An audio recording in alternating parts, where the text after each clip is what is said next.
مساء الخير، عامل ايه؟ كله كويس؟ كله تمام. انا مروان من فود كود، كل سنه وانت طيب. وانت طيب.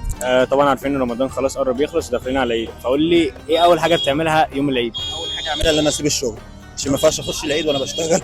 ايه طبيعه الشغل؟ طيب عندك الشغل فيه في ايه؟ مطعم، فعشان اشتغل في مطعم واعيد في نفس الوقت دي مستحيله. انا عارف اهو، اشتغلت قبل كده من 3 سنين في حته المطاعم دي، ما بياخدوش اجازه فعلا. طيب هتعمل ايه يوم الوقفه تحديدا بالليل بعد الفطار؟ بعد الفطار لا هناخد صحابي ونخرج، وفي نفس الوقت هكلم الشغل اقول لهم ان انا مش جاي تاني. ما كفايه بقى يا لوزي. اكتر واحد عايز تقول له كل سنه وانت طيب وربنا ما يحرمني منك ويخليك ليا؟ طبعا اكتر واحد نفسي اسلم عليه دلوقتي هو والد الله يرحمه، بس هو الله يرحمه الله يرحمه. مرتين، بس الحمد لله برضه ايه هو علمنا ايه احنا ايه ندعي له دايما. الله يرحمه رحمه الله. طيب فود كود وكباب زبده النهارده بيقول لك كل سنه وانت طيب، ومعاهم حاجه بسيطه كده ناخدها مع بعض. يلا لذيذ كده. شكرا، متشكرين لك جدا. العب شكرا.